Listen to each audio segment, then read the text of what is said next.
continuação ao vídeo anterior, então a gente vai ter a classificação das hemorragias conforme o lugar. A gente vai ter hemorragia externa, hemorragia interna e hemorragia exteriorizada, tá? A hemorragia externa é aquela que é visível, tá? Até depois a gente vai ter uma aula que eu vou falar sobre o atendimento do trauma, tá? E eu vou falar sobre o controle dessas hemorragias externas. Hemorragia interna é aquela que a gente não vê, tá? Que normalmente o paciente ele vai ter sintomas clássicos de estar tendo uma hemorragia, porém a gente não consegue visualizar a saída do sangue. E a hemorragia exteriorizada é aquela que o paciente ele acaba perdendo grande quantidade de sangue ou pela boca ou pelo ânus, tá? Então esses são os tipos de hemorragia com respeito ao lugar, tá? Também traz qual que é, né, os cuidados com hemorragias, tá? O controle da hemorragia, aplicar atadura de pano, tá? E manter, né, esse paciente com manta térmica, tá? Para evitar o choque nesse paciente. Na hemorragia externa, a gente vai ter os cuidados específicos, que são cuidados para o trauma, que a gente vai ter uma aula específica nisso, tá? Quais são os cuidados com esse tipo de paciente? E é isso, gente. Aqui alguns sintomas, tá? Da hemorragia interna, como eu disse para vocês, alguns sinais clássicos de que a pessoa tá perdendo sangue, só que a gente não visualiza, tá?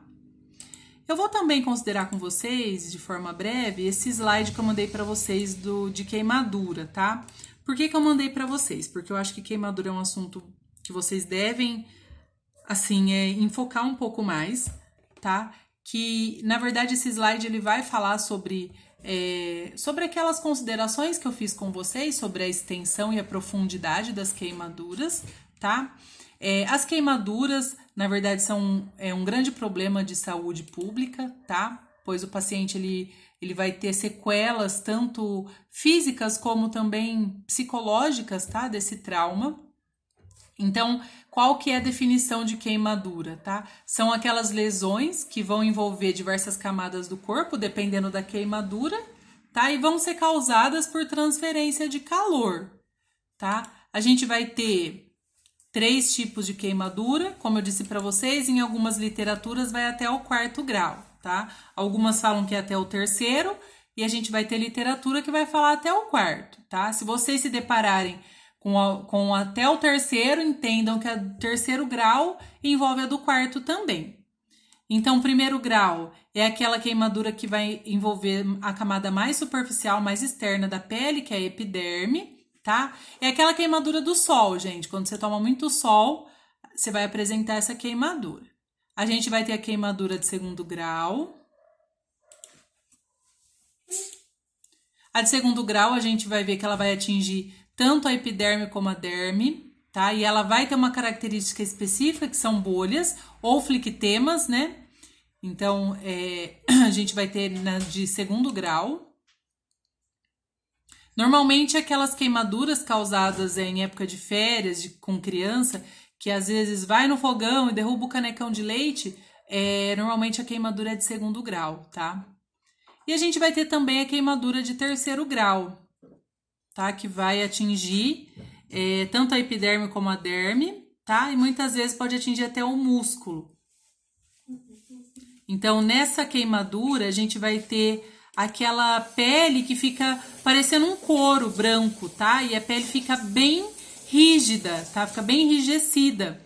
Muitas vezes precisa até mesmo fazer um procedimento cirúrgico para que não comprometa a circulação, tá? Dos vasos aí desse paciente. E tem também o último grau, tá?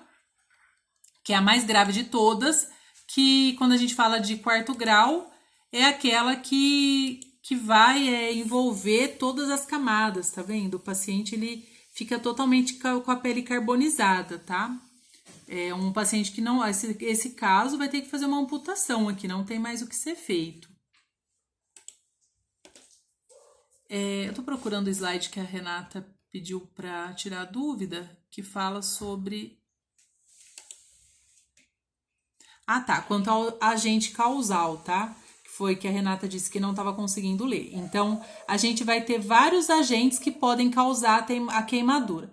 Então, a gente vai ter os agentes físicos, O que é o físico? É temperatura, tá? Pode ser o calor, pode ser o frio. A gente vai ter o agente que é eletricidade, corrente elétrica, que também pode causar uma queimadura. A gente vai ter agente causal, radiação, que pode ser tanto do sol como de aparelho de raio-x, ou mesmo aqueles aparelhos de bronzeamento artificial, né? Então, esses vão causar esse tipo de queimadura. A gente vai ter os agentes químicos, que são os ácidos, bases, qualquer produto químico que possa causar uma queimadura. Tem até progressiva de cabelo que pode causar queimadura. A gente tem também agentes biológicos, tá? Que são biológicos? São aqueles animais, por exemplo, lagarta de fogo, água-viva, tá? Medusa, alguns tipos de lagartas que vão causar também queimadura. E tem também o agente mecânico, que é pela fricção. Sabe quando o motoqueiro tá andando de moto e sofre acidente e leva aquela raspada na perna que fica semelhante a uma queimadura, que na verdade é uma queimadura mecânica, tá? Então esses são os agentes. Bom, voltando aqui aonde eu parei.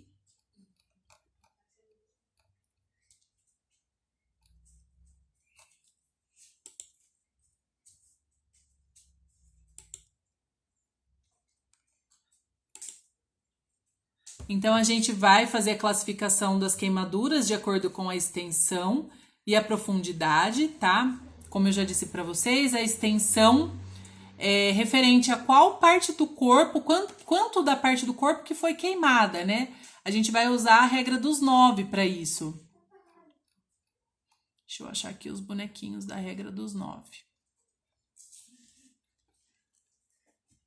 Então, a gente vai ter a regra dos 9, que vai fazer o cálculo da extensão da queimadura, tá? E a gente vai ter também a classificação da queimadura por meio da profundidade, que é o que a gente já considerou, tá? Dependendo de qual camada da pele atingiu, vai ser a profundidade da queimadura, tá? Aqui também eu tenho para vocês uma escala que é muito utilizada no queimado, que é a escala de Hansen, tá? A gente vai ver algumas escalas que são utilizadas em urgência e emergência. No caso do queimado, por que é utilizado essa escala? Então, o queimado ele vai ter muita dor. Então, ter que ser utilizado medicação, assim, de alta geração, medicação sedativos, analgesia forte. Então, esse paciente possivelmente é um paciente que vai estar sedado, vai estar sobre o uso de sedação.